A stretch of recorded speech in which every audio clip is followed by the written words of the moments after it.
Affordable Care Act, we're at a historic low for teenage pregnancy, 30-year low for unintended pregnancy, and actually we're at the lowest rate of abortion since Roe versus Wade was decided. So getting women access to affordable preventive care works. This president is trying to take that away. Okay, so you've got your message, you've got your successes. Are you running for office? I'm going to try to help every woman I can get out to vote and win this November. Are you ruling it out? You never want to rule anything out, but it's not my plan right now. But I do think women have the opportunity and chance, not just Democratic women, women all across the board, to change the direction of this country this November, and I think they will. All right, thank you for spending some time with us. Thanks, Nicole. Again, the book is Make Trouble, standing up, speaking out, and finding the courage to lead. Maybe running for office someday, right? You didn't say no. When we come back, Donald Trump calls them failing, an enemy of the people. After a break, a look inside the not-so-failing New York Times newsroom like we've never, ever seen before. What it's like covering such an unconventional president. That's next.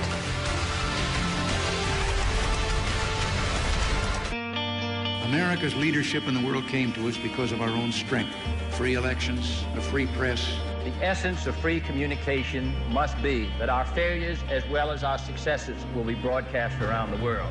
When people are given the chance, they inevitably will choose a free press. Gives voice to the voiceless, exposes injustice. I consider the media to be indispensable to democracy.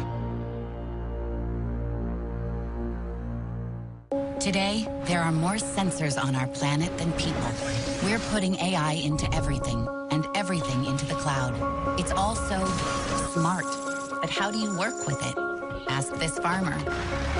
He's using satellite data to help increase crop yields. That's smart for the food we eat. At this port, supply chains are becoming more transparent with blockchain. That's smart for millions of shipments. In this lab, researchers are working with Watson to help them find new treatments. That's smart for medicine. At this bank, the world's most encrypted mainframe is helping prevent cybercrime. That's smart for everyone. And in Africa, IoT sensors and the IBM cloud are protecting endangered animals. That's smart for rhinos. Yeah, rhinos. Because smart only really matters when we put it to work. Not just for a few of us, but for all of us. Let's put smart to work. I had a husband who was my vision, but when he died, I knew I was in big trouble. At care.com, search for lots of local caregivers who can help with meals, housekeeping, personal care, and more. It costs less than you think, and it's easy to pay. Care.com. OxyClean, America's #1 stain fighter. I have a big stain. It's coming out. Wow, that's crazy. Grape juice on a teddy bear is coming right out. It came out so fast. Lace is very hard to clean. Dingy to white in seconds. OxyClean gets the tough stains out. At the end of the day, there's nothing better than a glass of wine, especially that first sip. The taste is so important, and wine just doesn't taste as good a day after it's been opened. What if you didn't actually have to open the bottle at all? With my Coravin, I never need to pull the cork. I simply insert the needle, tip, and pour. The cork reseals to preserve the rest of the bottle for months or even years. At home, relaxing with a glass of wine or entertaining friends, just insert, tip, and pour. Buy Coravin at these fine retailers. If these packs have the same number of bladder leak pads, I bet you think bigger is better. Actually, it's bulkier. Always Discreet quickly turns liquid to gel for drier protection that's a lot less bulky. Always Discreet. Have you smelled this new litter? No. Nobody has. It's unscented. New Tidy Cats Free and Clean Unscented. Powerful odor control with activated charcoal. Free of dyes, free of fragrances. Tidy Cats Free and Clean. When no scents make sense. Fake, phony, fake. And I want you all to know that we are fighting the fake news. They are the enemy of the people. So we just got kicked out of the White House briefing. Thrush was kicked out, just so you know. Trump's comments are so powerful today. This second thing just represented a real escalation from what he said. I mean, the story is his war on the media, right? Yeah. That's what he did. Okay.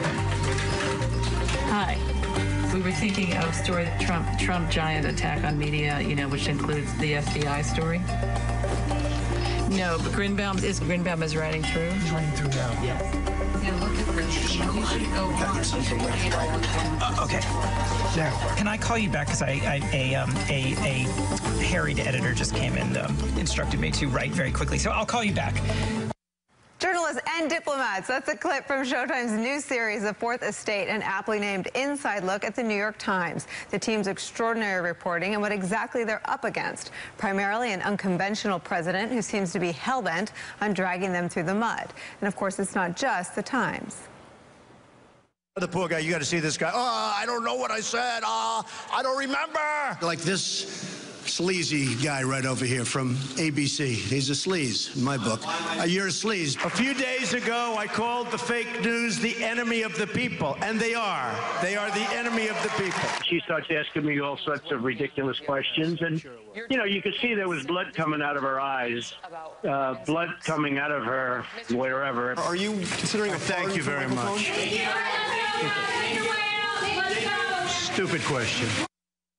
Jim Messina's back at the table. Jeremy, take it away. Well, so this documentary, the New York Times has made a choice early on. Is it better for us to have people actually see what we do, how carefully we work, how hard we pursue stories and try to get them right?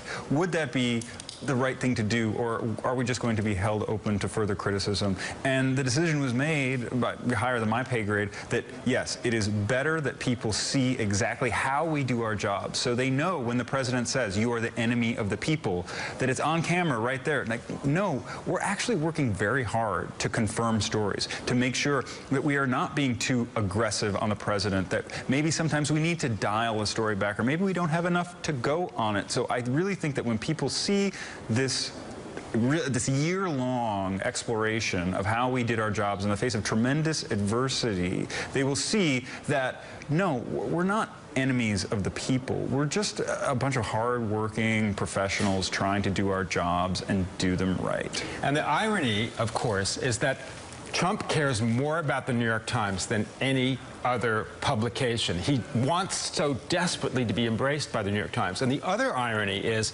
him calling it the failing New York Times.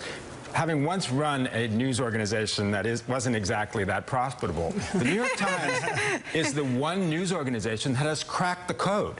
Now digital revenue is higher than traditional advertising revenue or subscription revenue. I mean, the New York Times has figured it out. So in fact, I hope his attacks on You Help the New York Times. And the final third irony is that the one institution in our society that is protected by the Constitution, that is not the enemy of the people, that is the friend of the people, is the press. And he completely doesn't understand how the Constitution works or that, and he's attacking the one engine that is meant to protect all of us. And you and I both, I mean, all three of us worked in a White House. I mean, White Houses always have different interests than the press that cover them. Yep. But they have never waged an asymmetrical war the way Donald Trump has. Donald Trump lies more in one morning's tweet storm than any news organization, any reputable news organization does in 2 decades. So the idea that he's attacking news organizations that have lawyers, that have editors, that have standards departments with lies is another example of sort of